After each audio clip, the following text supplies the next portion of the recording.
Hello everyone, मैं रवि आपके सामने जर्नल एंट्री पार्ट 4 लेकर आया हूँ। जर्नल एंट्री पार्ट 1, 2 और 3 हमने कर लिया है। जर्नल एंट्री 3 में हमने किया था बैंक से संबंधित एंट्री है, कैसे बैंक में पैसे को डिपॉजिट करते हैं उसकी क्या एंट्री है, बैंक से कैसे पैसा विड्रॉ करते हैं उसकी एंट्री क्या है, चेक द्वारा पैसा निकालना, ये सब बैंक से संबंधित एंट्री थी जो हमने जर्नल एंट्री पार्ट 3 में की है। अब जर्नल एंट्री पार्ट 4 में हम कुछ महत्वपूर्ण एंट्रियां करेंगे। तो शुरू करते हैं। हमारी पहली एंट्री है हमारी बैड डेटर्स रिकवर्ड की एंट्री। इसमें है received ₹20,000 from Subhash which were return of as bad debtors in previous year.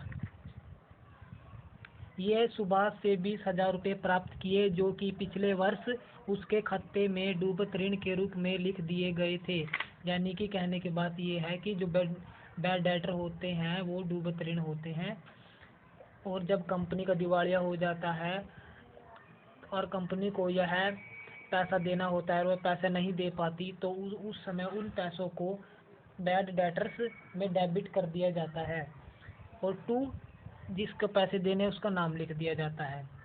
तो बैड डेटर्स रिकवर्स अकाउंट वो अकाउंट होता है जिसमें कई बार ऐसा होता है कि जो राशि डूब चुकी है, कुछ समय बाद वह राशि दोबारा प्राप्त हो जाती है, तो उसे कहते हैं बैड डेटर्स रिकवर्ड। जैसे कि ये है 20,000 रुपये, यानी कि सुभाष से 20,000 रुपये प्राप्त हुए, यानी कि रिसीव्ड ₹20,000 फ्रॉम सुभाष से प्राप्त हुए। कैसे रुपए हैं ये? वो रुपए हैं जो पिछले साल यानी कि प्रीवियस ईयर मतलब पिछले साल डूब गए थे।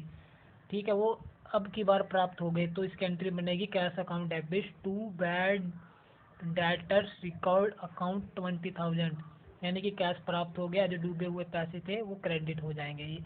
जो बैड डेटर्स की एंट्री है वो क्रेडिट होगी, क्योंकि पिछली बार जब ये पैसे डूब गए थे उस समय यह एंट्री डेबिट हुई थी। ओके, ठीक है। अगली एंट्री है हमारी आउटस्टैंडिंग सैलरी। ये आउटस्टैंडिंग सैलरी की एंट्री है। आउटस्टैंडिंग एक्सपेंसेस क्या होते हैं? ये आउटस्टैंडिंग क्या होता है मैंने पहले भी बताया था आपको। आउटस्टैंडिंग क्या होता है दोबारा फिर बताता हूँ। जैसे कि सभी व्यवसाय में प्राय कुछ खर्चे ऐसे रह जाते हैं जिसका भुगतान किन्हीं कारणों से जो कि हमारी अकाउंटिंग ईयर होता है उसके समाप्त होने के बाद भी नहीं किया जाता। जैसे कि कुछ खर्चों को आउटस्टैंडिंग खर्चे कहते हैं। जैसे किसी कर्मचारी को हर महीने 1,000 रुपये वेतन दिया जाता है, ठीक है, तो वर्ष के दौरान केवल उसे 11 महीने का वेतन दिया गया, 11,000 रुपये वेतन, तो 1 माह का वेतन उसका रह गया है, 12वें महीने का वेतन रह गया उसके 1,000 रुपये, तो वो एक आउटस्टैंडिंग होगी, आउटस्टैंडिंग एक्सपेंसिव होगी। तो इसकी एंट्री होगी salary account debit to outstanding salaries account, यानी कि जो पैसा देना है लेकिन दिया नहीं, तो वो आउटस्टैंडिंग होगी। यानी कि हर महीने 1,000 रुपये देते थे, 11 महीने का दे दिया, 11,000 1 महीने का रह गया है, 12वें महीने के 1,000 रुपये रह गया है, तो वो आउटस्टैंडिंग होगा। ठीक है, इसलिए सैलरी ड्यू टू क्लर्क 50,000, 50,000 रुपये सैलरी देनी है क्लर्क की, तो सैलरी अकाउंट डेबिट यानी कि सैलरी क्लर्क के पास चली गई टू आउटस्टैंडिंग 50,000, ये अभी रह रही है सैलरी 50,000। उसके बाद अगली एंट्री है हमारी प्रीपेड एक्सपेंसिव सैलरी बोलते हैं इसको।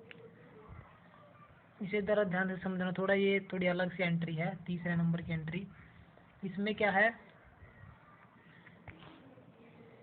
Out of the rent paid this year 10,000 is related to next year. Hindi है इसकी, इस वर्ष चुकाए गए किराए में से 10,000 अलग अगले वर्ष से संबंधित हैं। यानी कि प्रीपेड का अर्थ होता है एडवांस, यानी कि जो 10,000 रुपये हैं ये अगले वर्ष से संबंधित हैं। और प्रीपेड एक्सपेंसेस की में कुछ खर्चे ऐसे होते हैं जो अगले वर्ष से संबंधित होते हैं, परंतु उनका भुगतान इसी वर्ष में एडवांस में कर दिया जाए तो उसे प्रीपेड एक्सपेंसेस बोलते हैं। यानी कि प्रीपेड की एंट्री वही होती है। इन खर्चों का लाभ अगले वर्ष उठाया जाता है, इस वर्ष नहीं उठाया जाता, अगले वर्ष उठाया जाता है। जैसे कि मान लीजिए 1 जुलाई 2016 को एक वर्ष के लिए 1200 रुपये बीमा प्रीमियम चुकाया गया है। ठीक है, 1 जुलाई 2016 को एक वर्ष के लिए 1200 रुपये बीमा प्रीमियम दिया गया है। तो बीमा प्रीमियम देने के बाद उसने 3 महीने के एडवांस में बीमा प्रीमियम की किस्त दे दी है। तो 1 साल पूरा होने के बाद तो जो बाद के जो 3 महीने होंगे वो 300 रुपये होंगे, जो वो क्या होंगे, इसके प्रीपेड एक्सपेंसेस होंगे इंश्योरेंस प्रीमियम के।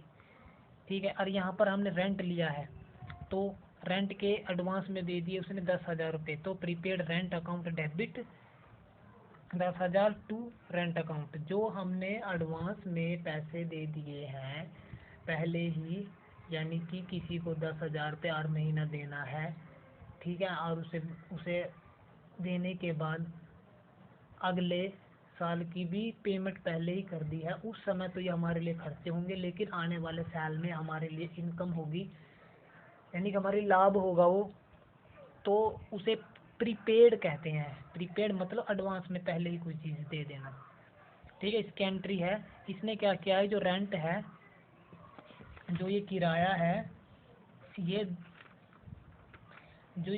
है, ये अगले वर्ष से संबंधित है, यानी कि इस वर्ष का उसने दे दिया किराया, अगले वर्ष से संबंधित है, तो प्रीपेड रेंट अकाउंट डेबिट होगा टू रेंट अकाउंट। उसके बाद 4 एंट्री है इसकी।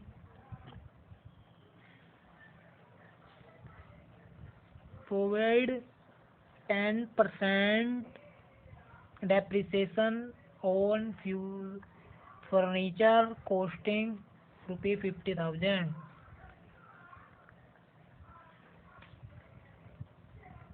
50,000 के फर्नीचर पर 10% हर्ष लगाया। मतलब हर्ष मतलब डेप्रिसिएशन मतलब हर्ष लगाया।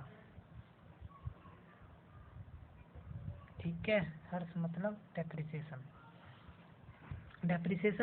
डेप्रिसिएशन क्या होता है, जिसे हिंदी में हर्ष कहते हैं। ह्रास डेप्रिसिएशन होता है जब हम कोई नई मशीन खरीदते हैं तो उसे 6 महीने के बाद उसका जो मूल्य होता है वो कम हो जाता है। जो पहले उसका मूल्य था नई का, वो मूल्य नहीं होता, उसका मूल्य कम हो जाता है। तो किसी भी चीज़ का मूल्य अगर धीरे धीरे कम हो जाता है तो उसका डेप्रिसिएशन कहलाता है। वैसे ही फिर मशीन या संपत्ति या एसेट जो भी है, उसके टूट फूट का खर्च, उसके टूटने पर अगर मजदूरों का समय उसे ठीक करने में लग रहा है, उसे कहते हैं व्यतीत समय।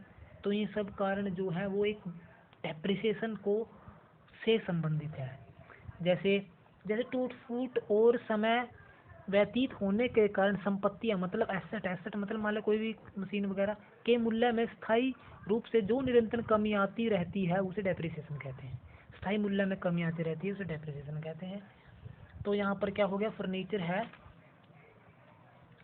है 10%, 50,000 के फर्नीचर को 10% ह्रास लगा है। तो हमने सिर्फ फर्नीचर के 10% ही निकालना है। 50,000 का हमने सिर्फ 10% निकाला, तो उसका 10% बना 5,000। तो हमने सिर्फ 5,000 की एंट्री करनी है कि depreciation account 5,000 to furniture account. यहाँ पर डेप्रिसिएशन डेबिट होगा और फर्नीचर क्रेडिट होगा। उसके बाद अगली एंट्री हमारी provide 12% interest on capital amount ₹2 1 lakh. Interest on capital account debit 120, यानी कि हमने 1 लाख का 12% निकाला तो 20,000 पे 20,000 आया, 20,000 आया, तो 20,000 को हमने 1 लाख में प्लस कर दिया, तो इंटरेस्ट ऑन कैपिटल 1,20,000 और टू कैपिटल। अब ये इंटरेस्ट ऑन कैपिटल होता क्या है, इसके बारे में बताता हूँ आपको। इंटरेस्ट ऑन कैपिटल का मतलब क्या है, ध्यान से सुनना। व्यवसाय की सही कुशलता मापने के लिए एक सामान्य प्रथा है कि स्वामी द्वारा लगाई गई पूंजी पर व्यवसाय में से जो ब्याज वसूल किया जाता है, यानी कि किसी व्यवसाय के स्वामी ने व्यवसाय में पूंजी लगाई है, ठीक है, तो वो उस पूंजी पर जो ब्याज वसूल करता है ना, तो उसके वसूल करने पर जो लाभ बच जाता है वह व्यवसाय की अंतिम लाभ होता है, तो वही लाभ व्यवसाय को मिलता है। वैसे तो ये जो पूंजी पर ब्याज है व्यवसाय के लिए हानि है, लेकिन जो व्यवसाय का स्वामी है उसके लिए यह लाभ है, क्योंकि व्यवसाय का स्वामी ने व्यवसाय में पैसा लगाया तो उस पैसे पर वह ब्याज प्राप्त करता है, तो उसके लिए तो लाभ है ये, लेकिन व्यवसाय के लिए हानि है। ठीक, यानी कि व्यवसाय और व्यवसाय का स्वामी दो अलग अलग वस्तुएं होती हैं। ये व्यवसाय के स्वामी से अलग संबंध होता है। तो इसी प्रकार यू इंटरेस्ट ऑन कैपिटल 1,20,000 और टू कैपिटल 1,20,000। उसके बाद अगली एंट्री हमारी चार्ज इंटरेस्ट ऑन ड्राइंग से कैसे पता लगी गया है कि ये निकाले गए पैसे पर ब्याज है। अगर व्यवसाय का स्वामी पैसे निकालता है तो उसे अलग से ब्याज देना पड़ता है, ठीक है, तो उसने पैसा निकाला 8,000 रुपये उसने ब्याज देना है, तो ड्रॉविंग अकाउंट डेबिट टू, इसलिए ड्रॉविंग अकाउंट डेबिट हो जाएगा यहाँ पर, और टू इंटरेस्ट ऑन ड्रॉविंग 8,000 रुपये, यानी कि ड्रॉविंग पर 8,000 रुपये ब्याज लगाया गया। निकाला गया जो पैसा है उस पर 8,000 रुपये ब्याज लगाया गया है, तो ये 8,000 रुपये की एंट्री यहाँ पर हो गई है। उसके बाद हम अगली वीडियो में करेंगे कुछ दूसरी एंट्रियाँ जो कि गुड्स से संबंधित है, जैसे कि drawing in goods given away as charity, दान में दिया गया माल। उसके बाद करेंगे हम गुड्स लॉस बाय थीफ और लॉस बाय फायर, यानी कि माल चोरी हो जाना या अग्नि में जल जाना। ये एंट्रियाँ हम अगले वीडियो में करेंगे। आज के लिए इतना ही। Thank you.